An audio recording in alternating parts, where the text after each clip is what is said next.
우리는 살아가면서 수없이 많은 베풀물 실천합니다. 가족을 위해, 친구를 위해, 이웃을 위해 마음을 다하고 정성을 쏟습니다.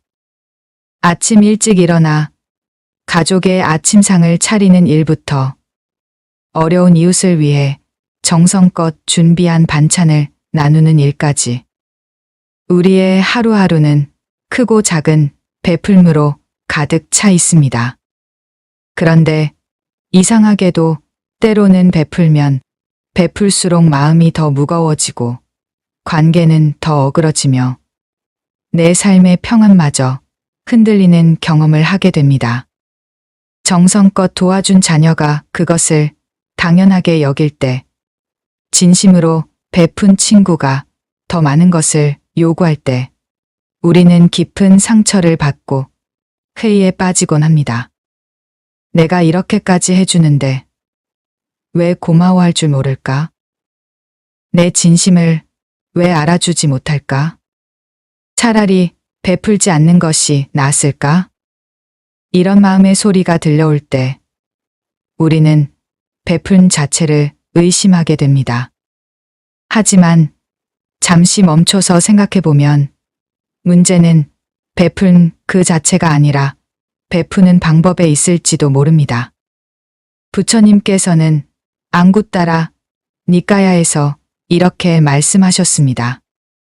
보시를 할 때는 때를 알아서 하고 알맞은 것을 주며 바른 마음으로 주어야 한다고 하셨습니다. 이 말씀 속에는 깊은 지혜가 담겨 있습니다. 모든 베풀미 선한 결과를 가져오는 것은 아니며 지혜가 결여된 나눔은 오히려 독이 될 수 있다는 것입니다.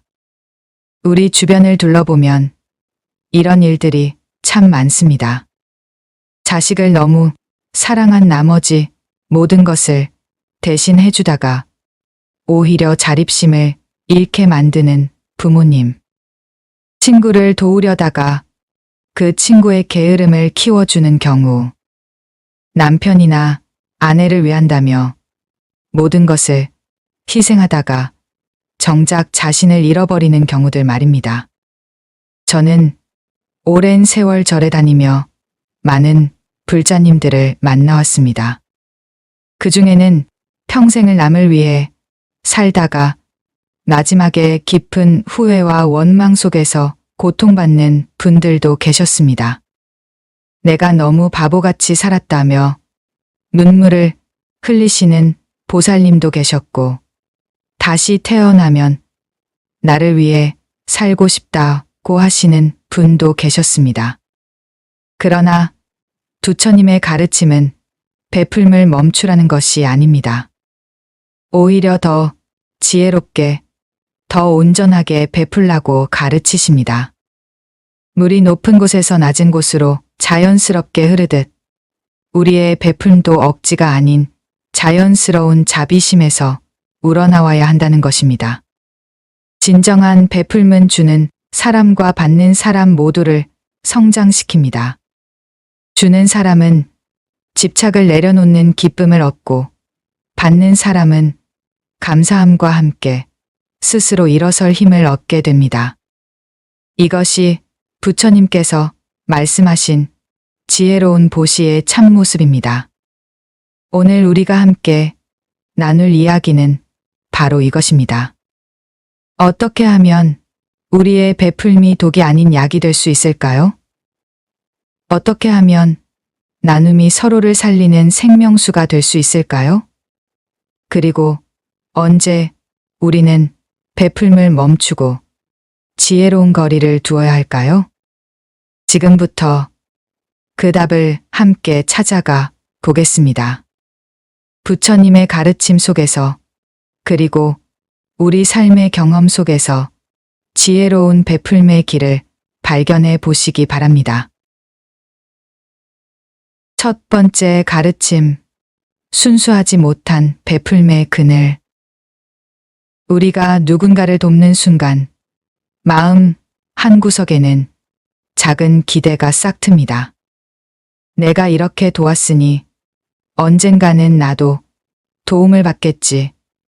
내가 베푼 만큼 인정받고 싶다는 마음이 스며듭니다. 이것은 너무나 자연스러운 인간의 감정이지만 동시에 우리를 괴롭게 만드는 함정이기도 합니다. 얼마 전 한 보살님께서 저에게 이런 이야기를 들려주셨습니다. 30년 가까이 시어머니를 모시며 온갖 정성을 다했는데 시어머니께서 돌아가시면서 모든 재산을 막내 시동생에게만 물려주셨다는 것입니다. 스님, 저는 뭐가 잘못된 건가요? 그동안 제가 한 일들은 다 무엇이었나요? 그 보살님의 눈에는 깊은 서운함과 배신감이 가득했습니다. 이런 일은 우리 주변에서 흔히 볼 수 있습니다.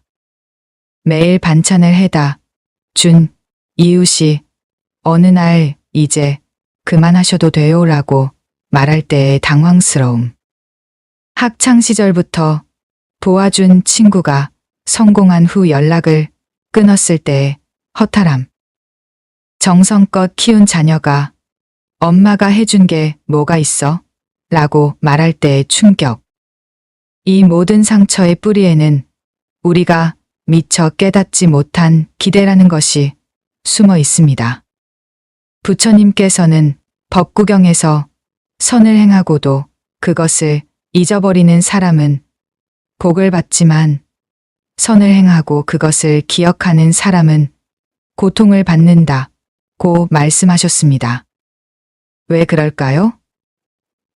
베푼 것을 기억한다는 것은 그만큼 그것에 매달린다는 뜻이기 때문입니다.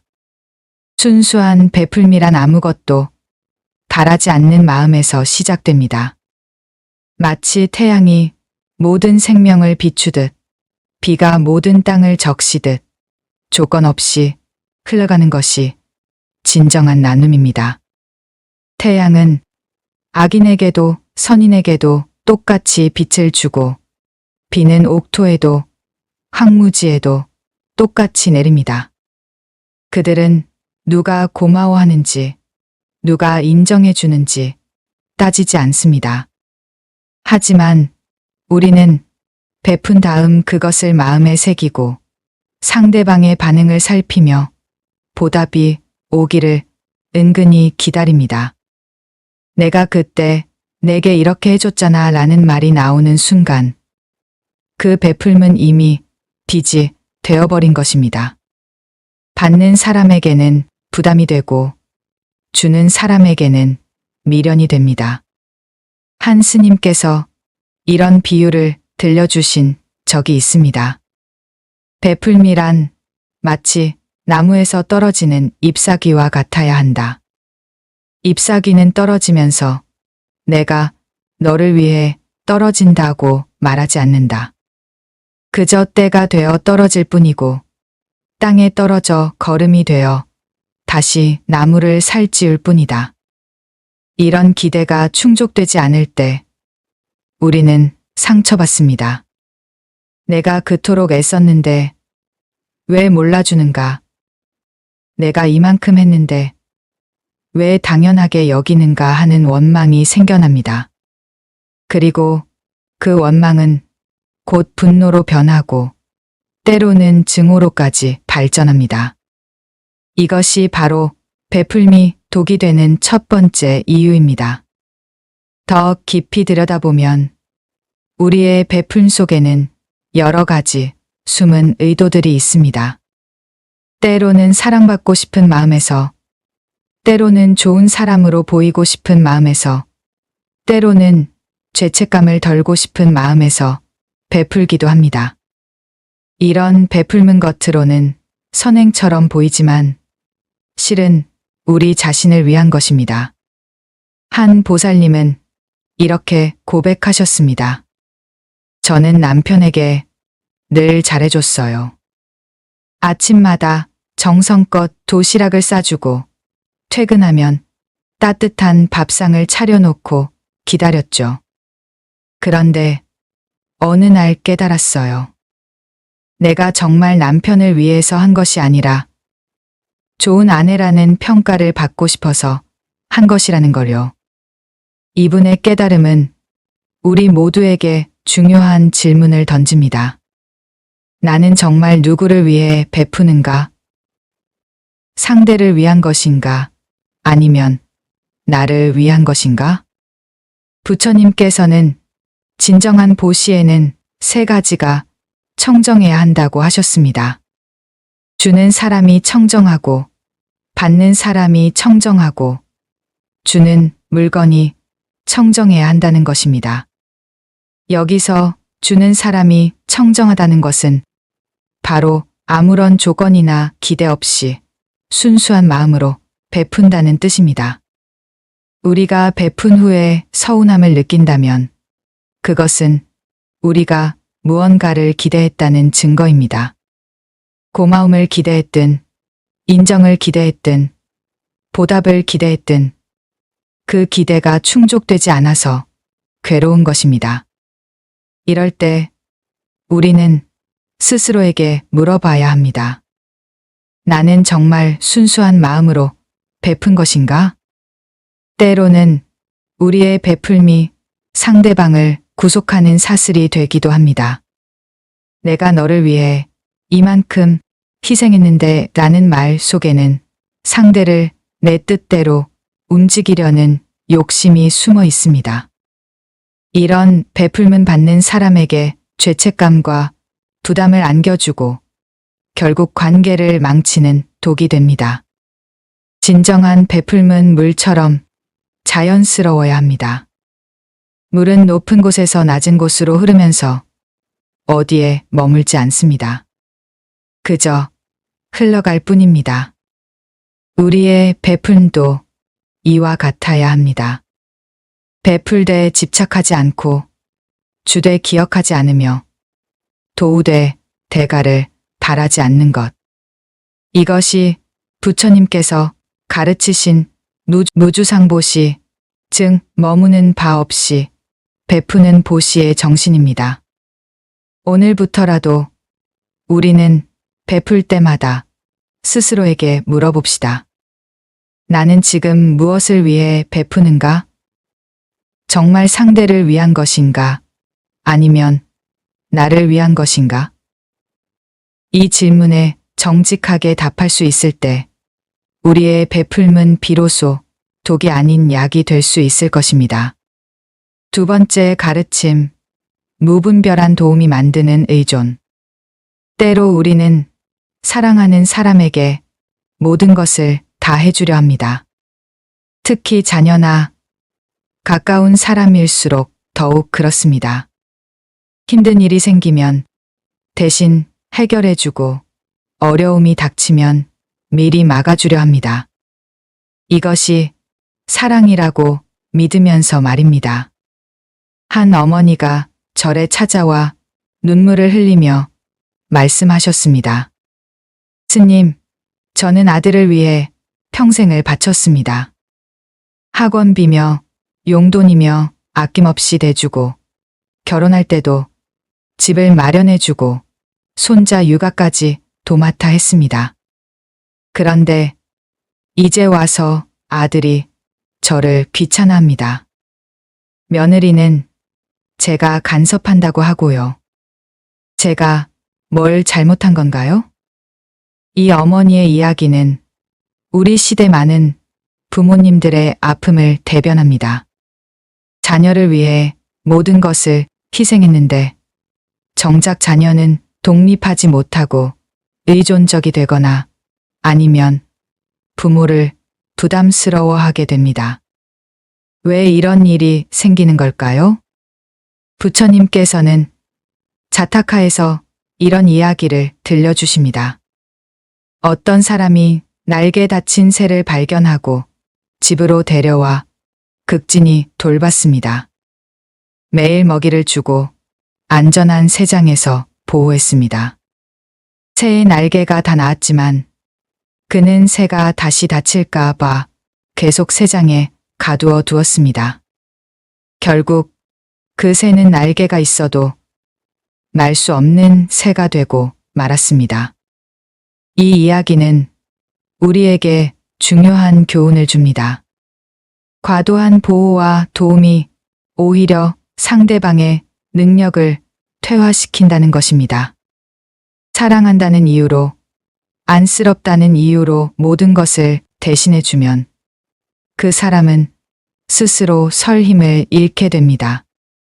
하지만 이런 무분별한 도움은 상대방의 성장을 가로막습니다.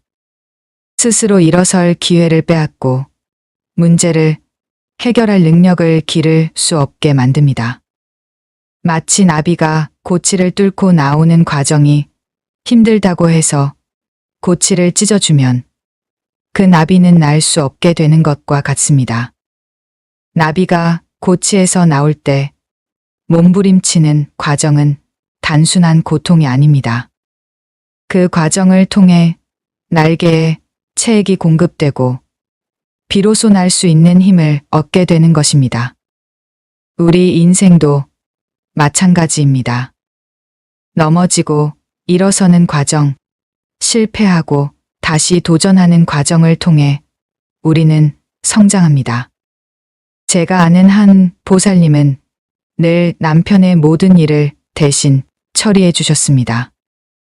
은행 일부터 시작해서 친구들과의 약속까지 다 챙겨주셨죠. 그러다 보살님이 갑자기 병원에 입원하게 되었는데 남편은 통장이 어디 있는지도 모르고 공과금을 어떻게 내는지도 몰라서 허둥대셨다고 합니다. 60이 넘은 나이에 처음으로 혼자 은행에 가야 했던 남편은 마치 어린아이처럼 무력했습니다. 이런 일은 부모와 자녀 관계에서 더욱 심각하게 나타납니다. 아이가 숙제를 못한다고 대신해주고, 친구와 다툰다고 나서서 해결해주고, 직장에서 문제가 생긴다고 부모가 전화해서 항의하는 일들. 이 모든 것이 사랑이라는 이름으로 행해지지만 실은 자녀의 독립심과 문제 해결 능력을 빼앗는 일입니다. 한 스님께서 이런 말씀을 하신 적이 있습니다. 물고기를 잡아주면 하루를 먹지만 물고기 잡는 법을 가르쳐주면 평생을 먹는다. 우리의 도움도 이와 같아야 합니다. 당장의 문제를 해결해 주는 것이 아니라 스스로 문제를 해결할 수 있는 힘을 기르도록 도와야 합니다. 진정한 도움이란 상대가 스스로 설 수 있도록 돕는 것입니다. 때로는 지켜보는 것이, 때로는 거절하는 것이 더 큰 사랑일 수 있습니다. 아이가 넘어졌을 때 바로 일으켜 세우는 것보다 스스로 일어날 때까지 기다려주는 것이 때로는 더 필요합니다. 부처님께서도 제자들을 가르치실 때 모든 답을 주지 않으셨습니다. 오히려 질문을 던지고 스스로 깨달을 수 있도록 이끄셨습니다. 내가 길을 가리킬 수는 있지만 그 길을 걸어가는 것은 너희들 자신이다라고 말씀하신 것처럼 깨달음은 누가 대신 줄 수 있는 것이 아니기 때문입니다. 무조건 주는 것이 아니라 언제 주고 언제 주지 말아야 할지를 아는 것이 지혜입니다. 상대방이 정말 도움이 필요한 때인지 아니면 스스로 해결할 수 있는데 의존하려는 것인지를 구별해야 합니다. 어떤 어머니는 30이 넘은 아들의 용돈을 여전히 대주고 있었습니다. 직장 월급이 적어서 불쌍하다는 이유였습니다. 하지만 그 아들은 어머니가 주는 용돈에 기대어 허랑방탕한 생활을 하고 있었습니다. 어머니의 도움이 아들을 망치고 있었던 것입니다.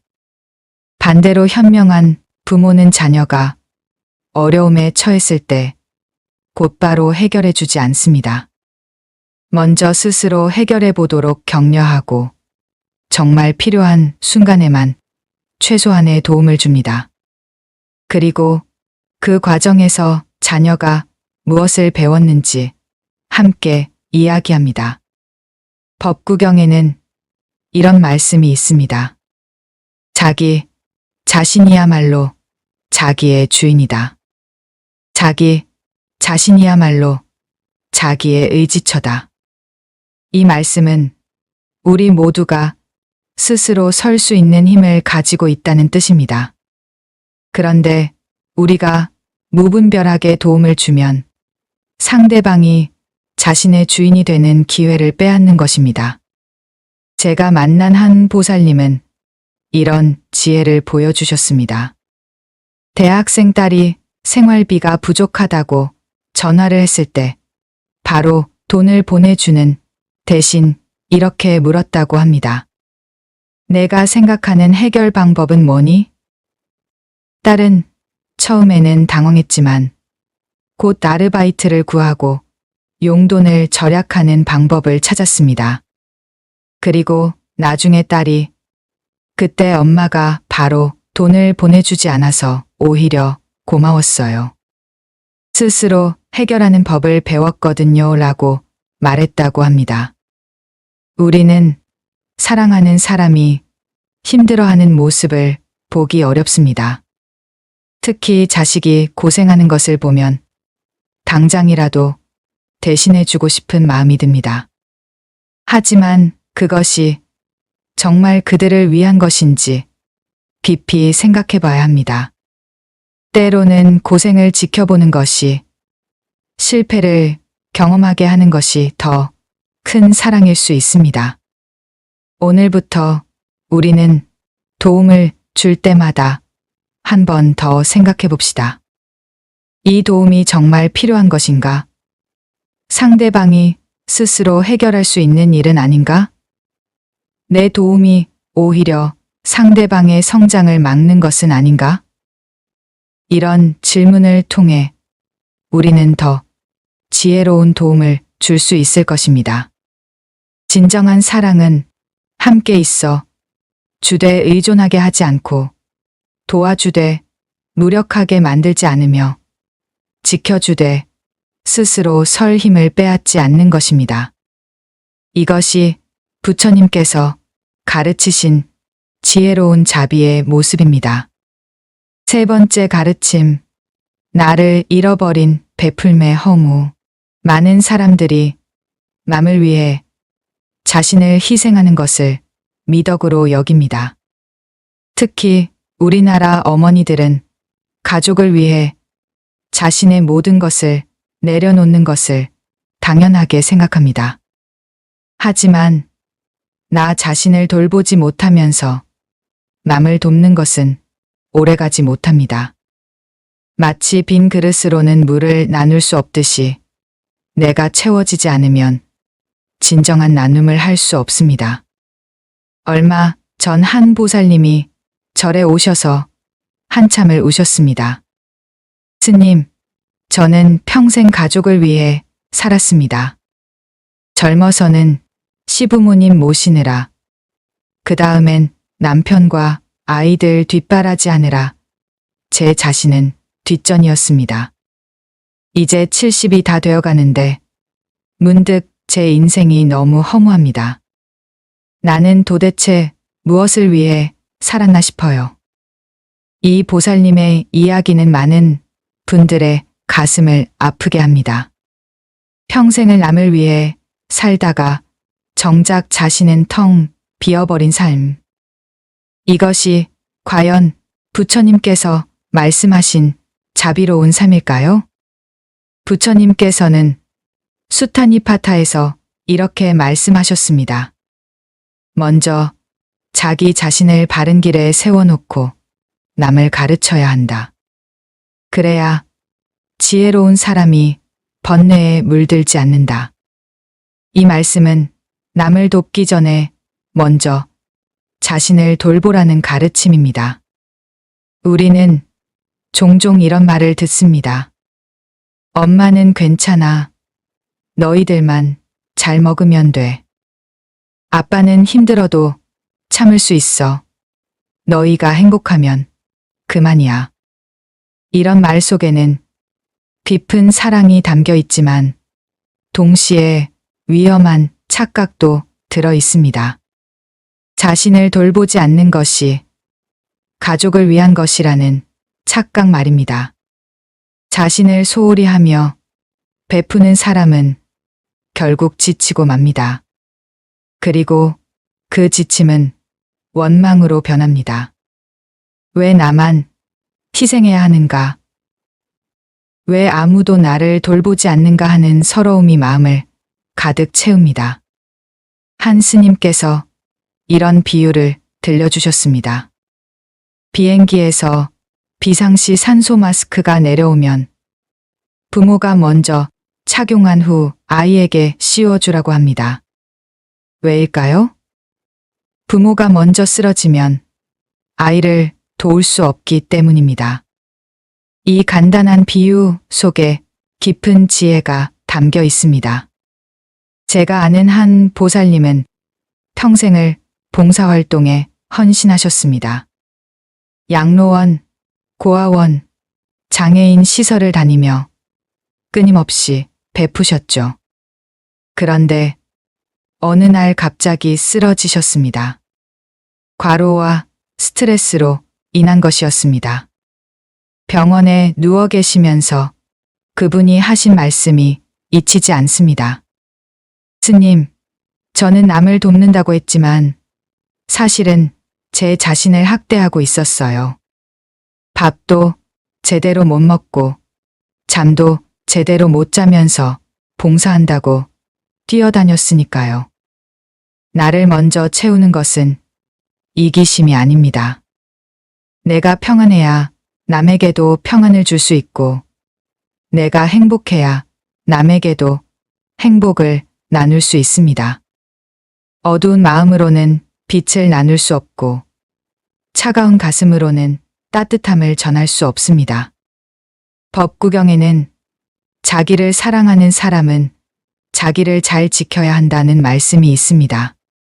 여기서 자기를 사랑한다는 것은 이기적인 욕심이 아니라 자신의 몸과 마음을 소중히 여기는 것을 말합니다. 자신을 함부로 대하는 사람이 어떻게 남을 소중히 여길 수 있겠습니까? 샘물이 마르지 않으려면 먼저 샘을 채워야 하듯 지속적인 베풀물 위해서는 나 자신을 먼저 돌보아야 합니다. 이것은 매일 조금씩 자신을 위한 시간을 갖는 것에서 시작됩니다. 차 한 잔을 마시며 쉬는 시간, 좋아하는 음악을 듣는 시간, 산책하며 사색하는 시간. 이런 작은 쉼이 우리의 마음을 채웁니다. 한 현명한 어머니의 이야기를 들려드리겠습니다. 이분은 매일 아침 1시간을 자신만을 위한 시간으로 정했다고 합니다. 그 시간에는 요가를 하거나 책을 읽거나 그냥 조용히 앉아 있기도 했습니다. 처음에는 가족들이 엄마가 이기적으로 변했다고 불평했지만 시간이 지나면서 변화가 나타났습니다. 엄마가 더 밝아지고 더 인내심이 생기고 가족들에게 더 다정해진 것입니다. 이 어머니는 말했습니다. 제가 저를 돌보니까 가족을 돌보는 것도 더 즐거워졌어요. 전에는 의무감으로 했다면 이제는 진심으로 기쁜 마음으로 할 수 있게 됐습니다. 우리는 또한 아니오라고 말하는 법을 배워야 합니다. 모든 부탁을 다 들어주고 모든 요구를 다 받아주다 보면 결국 우리 자신이 고갈됩니다. 적절한 경계를 설정하는 것은 이기심이 아니라 자기 보호입니다. 어떤 보살님은 늘 이웃들의 부탁을 거절하지 못해 힘들어 하셨습니다. 김장을 도와달라, 이사를 도와달라, 아이를 봐달라. 모든 부탁을 다 들어주다 보니 정작 자신의 집안일도 제대로 못하는 지경이었습니다. 그러다 건강이 나빠져서 어쩔 수 없이 거절하게 되었는데 오히려 마음이 편해졌다고 합니다. 그리고 정말 필요한 일만 선택해서 도우니 더 진심으로 도울 수 있게 되었다고 합니다. 부처님께서도 때로는 홀로 명상하시고 휴식을 취하셨습니다. 제자들과 떨어져 홀로 계시는 시간을 가지셨고 그 시간을 통해 다시 힘을 얻으셨습니다. 완전한 깨달음을 얻으신 부처님도 자신을 돌보는 시간이 필요했다면 우리는 더 말할 필요가 없겠죠. 자신을 돌본다는 것은 단순히 몸을 쉬게 하는 것만이 아닙니다. 마음을 살피고 자신의 감정을 들여다보고 내면의 소리에 귀 기울이는 것입니다.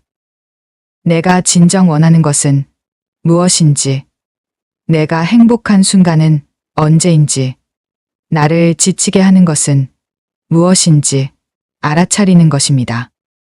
많은 분들이 가족을 위해서라면 내 행복쯤은 포기할 수 있다고 말합니다. 하지만 불행한 사람이 가족을 행복하게 만들 수는 없습니다. 지친 어머니의 한숨은 온 집안을 무겁게 만들고 힘든 아버지의 짜증은 가족 모두를 긴장시킵니다. 반대로 행복한 어머니의 웃음은 온 집안을 밝게 하고 평안한 아버지의 미소는 가족 모두를 안심시킵니다. 저는 이런 말씀을 자주 드립니다. 자신을 위한 시간을 가지세요. 그것이 가족을 위한 일입니다. 왜냐하면 내가 충전되어야 남에게 에너지를 줄 수 있기 때문입니다. 오늘부터 하루에 30분만이라도 자신을 위한 시간을 가져보세요.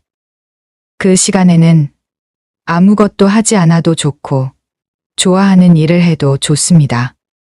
중요한 것은 오로지 자신만을 위한 시간이라는 것입니다. 이것은 사치가 아니라 필수입니다. 숨을 들이쉬어야 내쉴 수 있듯이 받아야 줄 수 있는 것입니다. 나를 잃어버린 베풀음은 결국 모두를 불행하게 만듭니다. 하지만 나를 사랑하고 돌보는 사람의 베풀음은 모두를 행복하게 만듭니다. 이것이 부처님께서 가르치신 중도의 지혜입니다. 너무 자신만을 위하지도 않고 너무 남만을 위하지도 않는 균형 잡힌 삶 말입니다. 네 번째 가르침, 우월감이라는 도. 베풀 속에는 때로 미묘한 우월감이 숨어 있습니다. 내가 도와주는 사람, 내가 베푸는 사람이라는 위치가 은연중에 나를 높은 곳에 올려놓습니다. 이런 마음으로 하는 베풀음은 상대를 작게 만들고 관계를 불평등하게 만듭니다. 한 부유한 보살님이 계셨습니다. 절에 올 때마다 많은 보시를 하시고 어려운 이웃들을 도우셨습니다. 그런데 이상하게도 그분 주변에는 진정한 친구가 없었습니다. 어느 날 그분이 한탄하셨습니다. 스님, 저는 이렇게 많이 베푸는데 왜 사람들이 저를 멀리하는 것 같을까요? 자세히 들어보니 그분은 도움을 줄 때마다 이런 말을 하셨다고 합니다. 내가 없었으면 어쩔 뻔했어.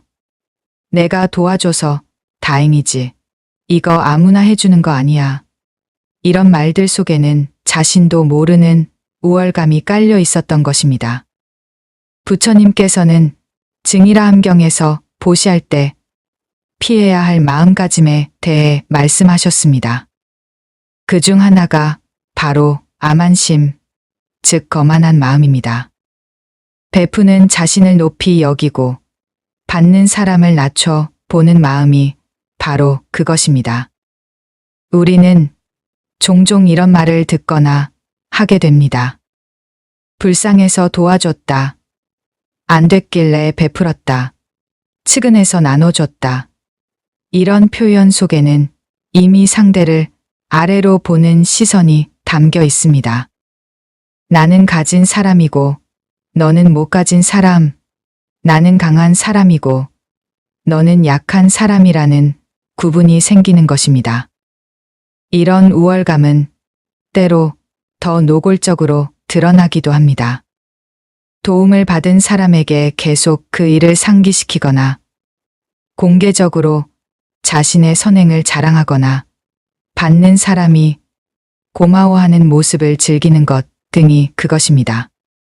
진정한 베풀음은 평등한 마음에서 나옵니다.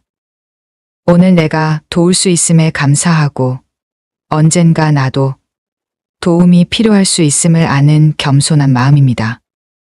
마치 물이 높은 곳에서 낮은 곳으로 흐르듯 자연스럽고 당연한 것으로 여기는 마음입니다. 한 스님께서 이런 이야기를 들려주셨습니다. 어느 날 거지가 찾아와 시주를 청했는데 한 스님은 불쌍한 중생에게 베푸는 것이 내 의무라며 동량을 주었고 다른 스님은 덕분에 보시할 기회를 주셔서 감사합니다라며 공손히 드렸다고 합니다. 받는 사람의 마음이 어떻게 달랐을지는 쉽게 짐작할 수 있습니다. 우월감이 섞인 베풀음은 상대에게 부담이 됩니다.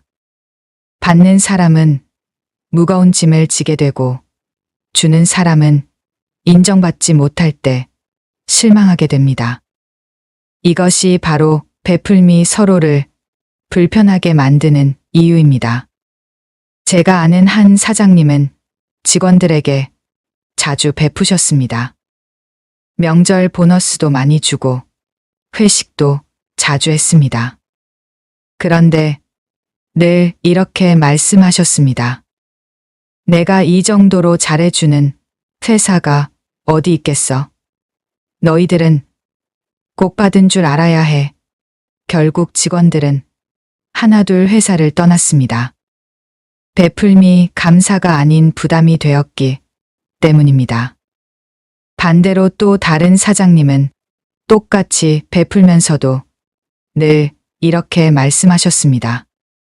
여러분 덕분에 회사가 잘 되어서 이렇게 나눌 수 있어 기쁩니다. 함께 일할 수 있어 감사합니다. 이 회사의 직원들은 더욱 열심히 일했고 서로를 가족처럼 여겼습니다. 부처님께서는 보시할 때 삼륜체공의 정신을 가르치셨습니다. 주는 사람도 없고 받는 사람도 없고 주고받는 물건도 없다는 마음으로 베풀라는 것입니다. 이것은 베풀음을 특별한 일로 여기지 않고 자연스러운 일로 받아들이라는 가르침입니다. 우리가 숨을 쉴 때 내가 지금 숨을 쉬어주고 있다고 생각하지 않듯이 베풀음도 그렇게 자연스러워야 한다는 것입니다. 오른손이 하는 일을 왼손이 모르게 하라는 말씀도 같은 의미입니다. 어떤 할머니의 이야기가 생각납니다. 이 할머니는 동네 어려운 이웃들에게 늘 반찬을 나눠주셨는데 절대 자신이 만들었다고 하지 않으셨습니다. 우리 딸이 너무 많이 만들어서 나도 못 먹겠더라. 이거 안 먹으면 버려야 하는데 좀 도와주실래요? 이렇게 말씀하시며 주셨다고 합니다. 받는 사람이 부담스럽지 않도록 배려하신 것입니다. 진정한 베풀음은 상대방의 자존심을 지켜주는 것입니다. 도움을 받아도 강당할 수 있도록 부끄럽지 않도록 배려하는 것입니다. 이것이 바로 자비의 지혜입니다. 우리는 모두 인연의 그물 속에서 살아갑니다. 오늘 내가 도울 수 있는 것은 내가 뛰어나서가 아니라 그럴 수 있는 인연이 갖춰졌기 때문입니다. 내가 건강한 것도, 여유가 있는 것도, 능력이 있는 것도 모두 수많은 인연의 도움으로 가능한 일입니다. 이것을 깨달으면 우월감이 들 수가 없습니다. 오히려 감사한 마음이 듭니다. 내가 베풀 수 있는 처지에 있다는 것 자체가 축복이기 때문입니다. 한 부자가 부처님께 물었습니다. 저는 많이 베푸는데도 왜 마음이 편안하지 않습니까? 부처님께서 답하셨습니다. 그대는 베푸는 것이 아니라 거래를 하고 있다. 베풀므로 명예를 사고 인정을 사려 하기 때문이다. 우리도 스스로에게 물어봐야 합니다. 나는 정말 베푸는 것인가? 아니면 무언가를 사려는 것인가? 순수한 마음인가? 아니면 우월감을 즐기는 것인가? 제가 만난 진정한 보시자들은 모두 겸손했습니다. 그들은 베풀면서도 제가 더 받았습니다 라고 말했습니다. 도울 수 있어서 기뻤습니다 라고 말했습니다. 이런 분들의 베풀문 받는 사람을 무겁게 하지 않았습니다. 오히려 서로가 풍요로워졌습니다. 법구경에는 이런 말씀이 있습니다. 향기로운 꽃의 향기는 바람을 거슬러 가지 못하지만 선한 사람의 향기는 바람을 거슬러서도 사방에 퍼진다. 우월감 없는 순수한 베풀미 바로 그런 향기입니다. 오늘 우리가 누군가를 도울 때 잠시 멈춰서 생각해 봅시다. 나는 지금 어떤 마음으로 베푸는가? 상대를 나와 동등한 존재로 보는가? 아니면 나보다 못한 존재로 보는가? 만약 우리가 언젠가 도움을 받아야 하는 처지가 된다면 어떤 마음으로 도움을 받고 싶을까요? 강당하고 떳떳하게 받고 싶을 것입니다.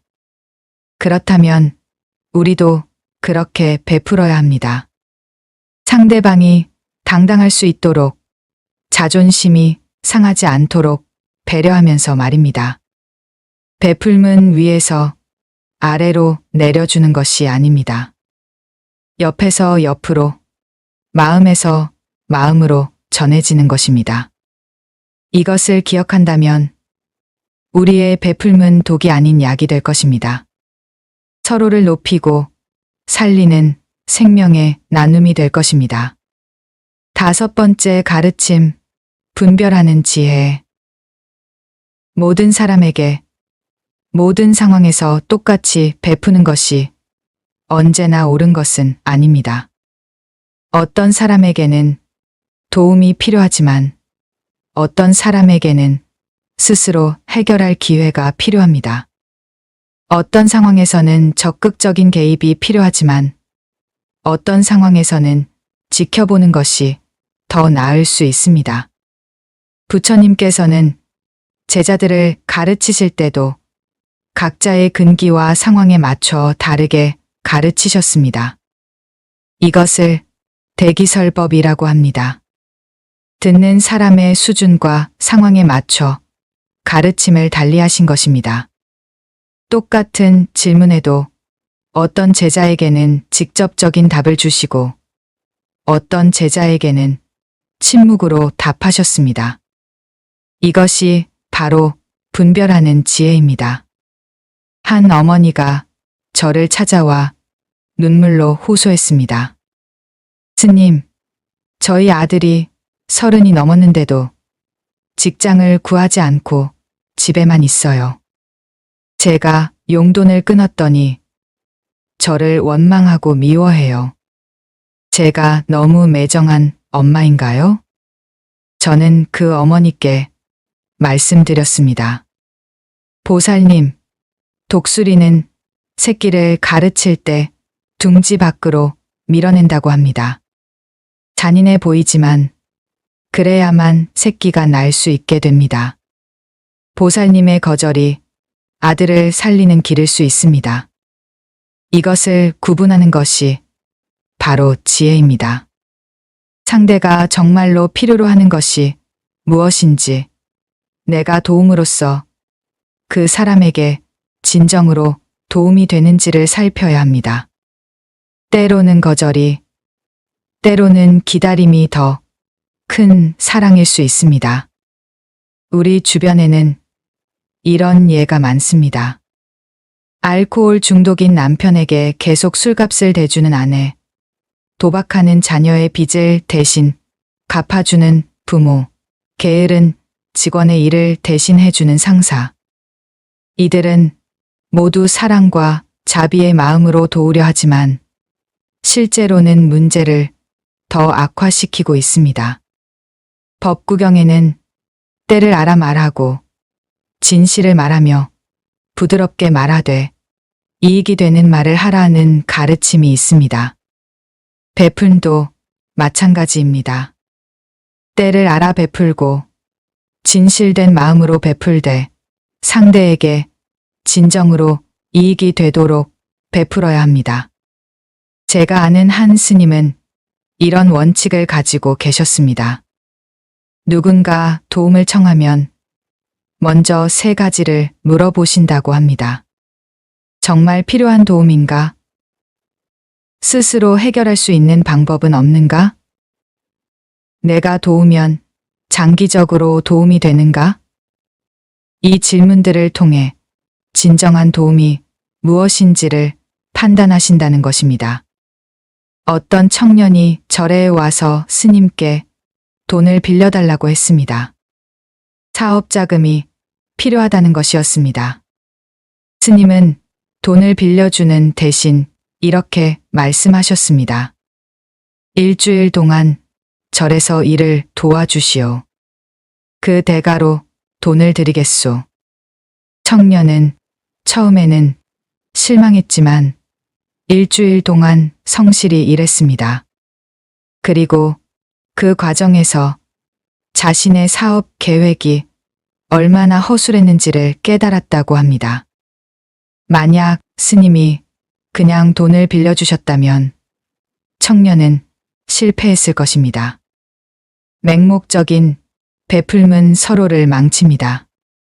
하지만 지혜로운 베풀문 서로를 성장시킵니다.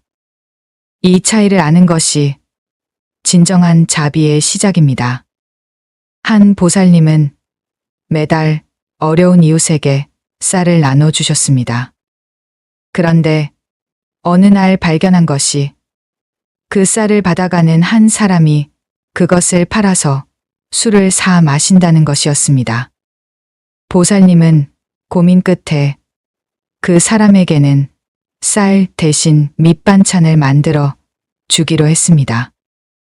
팔 수도 없고 직접 먹을 수밖에 없도록 한 것입니다. 이것이 지혜로운 베풀미입니다. 우리는 또한 베풀물 악용하는 사람들을 구별할 줄 알아야 합니다. 안타깝게도 세상에는 남의 선의를 이용하는 사람들이 있습니다. 거짓으로 어려움을 호소하거나 동정심을 유발해서 이익을 취하려는 사람들입니다. 이런 사람들에게 베푸는 것은 그들의 나쁜 습성을 강화시킬 뿐입니다. 부처님께서도 보시를 할 때는 받을 만한 사람에게 하라고 하셨습니다. 이것은 차별하라는 뜻이 아니라 분별력을 가지라는 가르침입니다. 내 베풀미 상대를 진정으로 돕는지 아니면 해치는지를 살피라는 것입니다. 어떤 어머니는 대학생 딸이 매번 친구들과의 약속 때문에 돈이 필요하다고 할 때마다 돈을 주었습니다. 나중에 알고 보니 딸은 그 돈으로 명품 가방을 사 모으고 있었습니다. 어머니의 맹목적인 베풀미 딸의 허영심을 키운 것입니다. 반대로 현명한 아버지의 이야기도 있습니다. 아들이 창업을 하겠다며 자금을 요청했을 때 무작정 돈을 주는 대신 사업 계획서를 가져오라고 했습니다. 그리고 함께 검토하며 부족한 부분을 보완하도록 도왔습니다. 처음에는 일부만 지원하고 성과를 보면서 추가로 지원했습니다. 이런 과정을 통해 아들은 책임감과 경영 능력을 기를 수 있었습니다. 우리는 베풀 때 이런 질문들을 해봐야 합니다. 이 사람에게 지금 필요한 것이 물질적 도움인가? 아니면 정신적 격려인가? 직접적인 해결인가? 아니면 해결 방법을 찾도록 돕는 것인가? 즉각적인 도움인가? 아니면 시간을 두고 지켜보는 것인가? 때로는 아니요라고 말하는 것이 진정한 자비입니다. 부처님께서도 무리한 요구나 잘못된 청원은 단호하게 거절하셨습니다. 거절이 상대를 더 성장시킬 때가 있기 때문입니다. 한 스님은 이렇게 말씀하셨습니다. 자비란 물과 같아야 합니다. 때로는 부드럽게 흐르지만 때로는 단단한 바위도 뚫습니다. 상황에 따라 다르게 작용하는 것, 그것이 진정한 자비입니다. 우리가 베푸는 목적은 무엇일까요? 단순히 당장의 어려움을 해결해 주는 것일까요? 아닙니다. 그 사람이 스스로 일어설 수 있도록 더 나은 사람이 될 수 있도록 돕는 것입니다. 이것을 잊으면 우리의 베풀문 독이 됩니다. 저는 한 기업가를 알고 있습니다. 그분은 직원들이 어려움을 호소할 때마다 먼저 이렇게 묻는다고 합니다. 당신이 생각하는 해결책은 무엇입니까? 그리고 직원이 스스로 방법을 찾도록 격려하고 정말 필요한 부분만 지원한다고 합니다. 이런 방식으로 직원들은 문제 해결 능력을 기르고 회사는 더욱 튼튼해졌다고 합니다. 분별력 있는 베풀문대로 오해를 받을 수 있습니다. 왜 도와주지 않느냐, 인색하다, 차갑다는 말을 들을 수도 있습니다. 하지만 진정으로 상대를 생각한다면 이런 오해도 감수해야 합니다. 금강경에는 응무소주의 생기심이라는 말씀이 있습니다. 머무는 바 없이 마음을 내라는 뜻입니다. 이것은 상황에 얽매이지 않고 매 순간 가장 적절한 방법으로 베풀라는 가르침입니다. 오늘부터 우리는 베풀기 전에 잠시 멈춰서 생각해 봅시다. 이것이 정말 상대에게 도움이 되는가? 장기적으로 봤을 때 이것이 최선인가? 내가 돕는 것이 맞는가? 아니면 스스로 해결하도록 두는 것이 맞는가? 이런 분별력을 기르는 것은 쉽지 않습니다. 하지만 이것이 없으면 우리의 선의는 오히려 해가 될 수 있습니다. 지혜로운 베풀, 분별 있는 자비, 이것이 부처님께서 우리에게 가르치신 진정한 보시의 정신입니다. 6번째 가르침, 때를 아는 마음. 모든 것에는 때가 있습니다. 베풀매도 적절한 시기가 있고 거두어 드릴 때가 있습니다. 마치 농부가 씨를 뿌릴 때와 거둘 때를 아는 것처럼 우리도 베풀매 때를 알아야 합니다. 한 어머니가 저에게 이런 고민을 털어놓으셨습니다. 스님, 저희 아들이 고등학생인데 시험 때마다 제가 새벽까지 옆에서 같이 공부를 봐줬어요. 그런데 대학에 가서는 혼자 공부를 못하겠다고 해요. 제가 너무 오래 도와준 걸까요?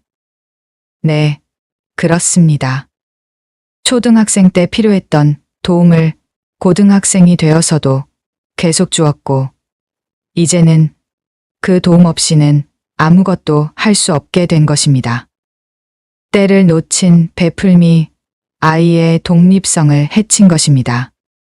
부처님께서는 앙구따라 니까야에서 적절한 때에 주는 보시가 가장 큰 공덕이 된다고 하셨습니다.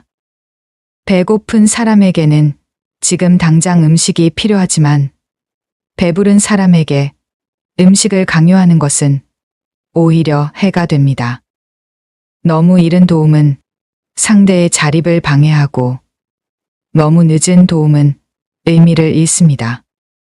너무 많은 베풀문 상대를 나약하게 만들고 너무 적은 베풀문 인색함이 됩니다. 이 균형을 찾는 것이 지혜입니다. 제가 아는 한 할아버지는 손자들에게 용돈을 줄 때 특별한 원칙이 있었습니다. 초등학생에게는 매주 조금씩, 중학생에게는 매달 한 번, 고등학생에게는 분기별로, 대학생이 되면 명절에만 주셨다고 합니다. 나이가 들수록 스스로 관리하는 법을 배우도록 한 것입니다. 때를 아는 베풀문 마치 적절한 때에 내리는 비처럼 생명을 살리고 성장을 돕습니다. 하지만 때를 모르는 베풀문 홍수처럼 모든 것을 쓸어가 버릴 수 있습니다. 한 부부의 이야기를 들려드리겠습니다. 남편이 사업에 실패해서 우울증에 빠졌을 때 아내는 처음에는 모든 것을 대신 해결해 주려 했습니다. 빚도 대신 갚고 일자리도 대신 알아보고 모든 결정을 대신 내렸습니다. 하지만 남편은 점점 더 무기력해졌습니다. 그러다 한 스님의 조언을 듣고 방법을 바꿨습니다. 남편이 스스로 작은 일이라도 시작할 때까지 기다렸고 그때 비로소 도움을 주기 시작했습니다. 남편이 작은 아르바이트를 구했을 때 격려하고 조금씩 자신감을 회복할 때마다 더 큰 도전을 할 수 있도록 도왔습니다. 시간이 걸렸지만 남편은 완전히 회복해서 다시 일어설 수 있었습니다. 이것이 바로 때를 아는 베풀매의 지혜입니다. 상대가 완전히 무너졌을 때는 즉각적인 도움이 필요하지만 조금이라도 스스로 설 힘이 생기면 그때는 곁에서 지켜보는 것이 더 필요합니다. 우리는 자녀를 키울 때도 이 원칙을 기억해야 합니다. 아기일 때는 모든 것을 다 해주어야 하지만 걸음마를 시작하면 넘어져도 스스로 일어나게 해야 합니다. 학교에 들어가면 숙제를 스스로 하게 하고 청소년이 되면 자신의 선택에 책임지게 해야 합니다. 그런데 많은 부모들이 이 시기를 놓칩니다. 20살이 넘은 자녀의 방을 청소해주고 30이 된 자녀의 선택을 대신 해주려 합니다. 이것은 사랑이 아니라 집착입니다. 때를 모르는 베풀미입니다. 한 스님께서 이런 비유를 들려주셨습니다. 나무를 키울 때 처음에는 지지대가 필요하지만 나무가 자라면 지지대를 치워야 합니다. 계속 지지대에 의존하면 나무는 스스로 설 힘을 기르지 못합니다. 중화함경에는 때를 알아 행하는 것이 지혜라는 말씀이 있습니다. 이것은 단순히 시간을 아는 것이 아니라 상황과 상대의 상태를 정확히 파악하는 것을 의미합니다. 어떤 사장님은 신입사원과 경력사원을 대하는 방법이 달랐습니다. 신입사원이 실수했을 때는 자세히 가르쳐주고 다시 기회를 주었지만 경력사원이 같은 실수를 했을 때는 스스로 해결하도록 했습니다. 왜냐하면 그들에게 필요한 것이 달랐기 때문입니다. 때를 안다는 것은 또한 언제 멈춰야 할지를 아는 것입니다. 우리는 종종 한번 베풀기 시작하면 계속해야 한다는 부담감을 느낍니다. 하지만 상황이 바뀌면 베풀도 바뀌어야 합니다. 한 보살님은 10년 동안 어려운 이웃집 할머니를 도와드렸습니다. 그런데 할머니의 자녀들이 성공해서 효도를 하기 시작했는데도 보살님은 계속 도와야 한다는 의무감에 시달렸습니다. 제가 말씀드렸습니다. 이제는 물러날 때입니다. 자녀들이 효도할 기회를 주세요. 계절이 바뀌듯이 우리의 베풀도 변해야 합니다. 봄에는 씨를 뿌리고 여름에는 물을 주고 가을에는 거두고 겨울에는 쉬어야 합니다. 항상 같은 방식으로 베푸는 것은 지혜롭지 못합니다. 우리는 또한 상대방의 신호를 읽을 줄 알아야 합니다. 때로는 상대방이 이제 괜찮다고 말할 때 정말로 괜찮아진 것일 수도 있습니다. 우리의 도움이 더 이상 필요하지 않다는 신호일 수 있습니다. 이때 계속 도우려 하면 오히려 부담이 됩니다. 한 어머니는 결혼한 딸에게 매일 반찬을 해다 주었습니다. 딸이 이제 제가 할 수 있어요 라고 여러 번 말했지만 어머니는 엄마가 해주는 게 낫지라며 계속했습니다. 결국 사위와의 관계까지 어색해졌습니다. 딸이 독립할 때를 놓친 것입니다. 반대로 때를 잘 아는 부모도 있습니다. 자녀가 도와주세요 라고 할 때 바로 달려가지 않고 먼저 해보고 정말 어려우면 연락해 라고 합니다. 그리고 정말 필요한 순간에만 도움을 줍니다. 이런 부모의 자녀들은 대부분 독립적이고 능력 있는 사람으로 성장합니다. 부처님께서는 제자들을 가르치실 때도 때를 중요시하셨습니다. 어떤 제자에게는 즉시 깨달음을 주셨지만 어떤 제자는 오랜 시간 수행하도록 하셨습니다. 각자의 근기와 준비 상태가 달랐기 때문입니다. 우리도 베풀 때 이런 질문을 해봐야 합니다. 지금이 정말 도와야 할 때인가? 아니면 기다려야 할 때인가? 더 주어야 할 때인가?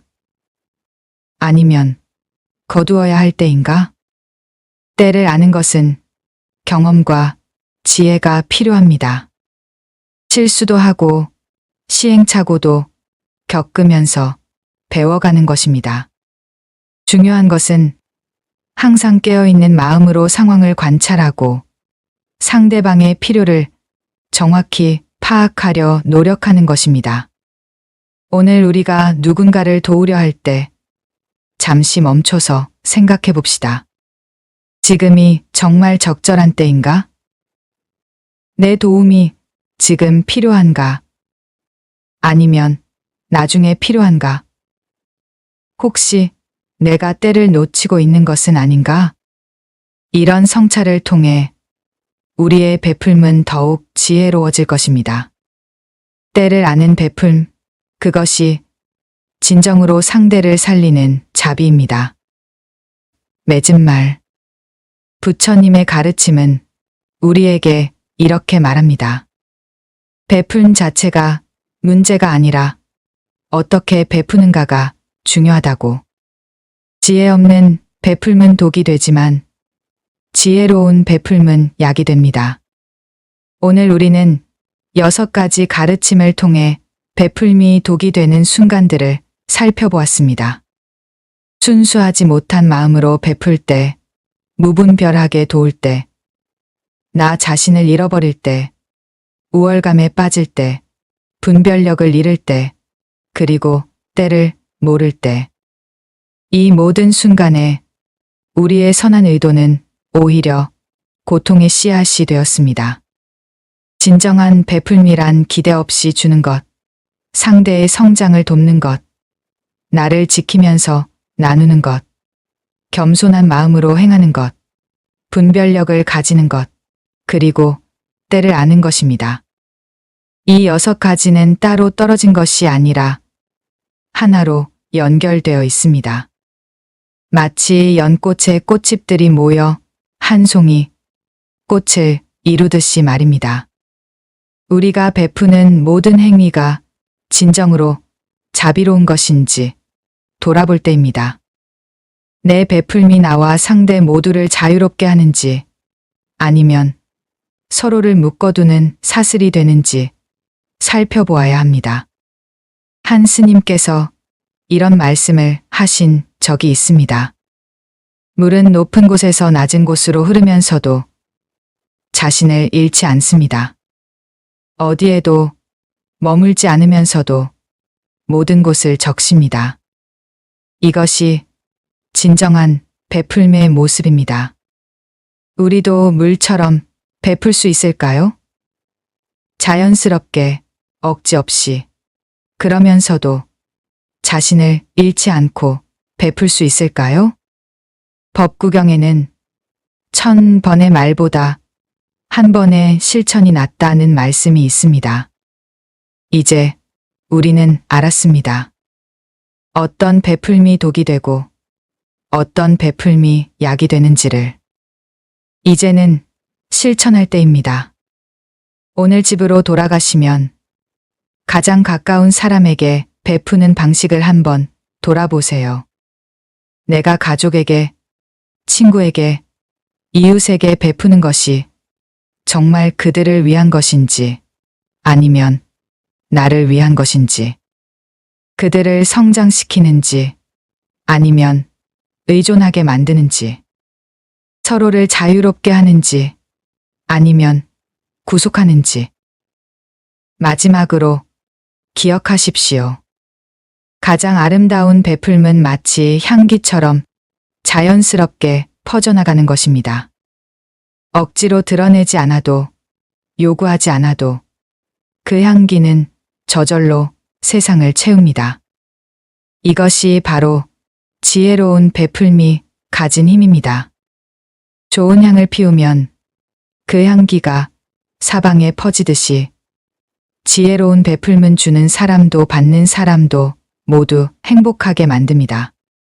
서로가 부담스럽지 않고 서로가 감사하며 서로가 성장합니다. 부처님께서는 말씀하셨습니다. 주는 자도 복을 받고 받는 자도 복을 받으며 그것을 보는 자도 복을 받는다. 이것이 바로 진정한 베풀매의 모습입니다. 모두가 행복해지는 베풀, 모두가 자유로워지는 베풀. 오늘부터 우리의 베풀미 독이 아닌 약이 되기를, 부담이 아닌 축복이 되기를, 그리고 서로를 자유롭게 하는 날개가 되기를 바랍니다. 작은 실천부터 시작해 보세요. 베풀되 기억하지 않기, 도우되 기대하지 않기, 나누되 자신을 지키기. 이런 작은 실천들이 모여서 큰 변화를 만들 것입니다. 우리 모두가 지혜로운 베풀음을 통해 더 나은 세상을 만들어갈 수 있기를 바랍니다. 베풀미 독이 되는 순간을 알아차리고 그것을 약으로 바꾸는 지혜를 기르시기를 바랍니다. 부처님의 자비가 여러분과 함께 하시기를, 그리고 여러분의 베풀미 이 세상을 더욱 따뜻하게 만들기를 기원합니다. 감사합니다. 나무관세음보살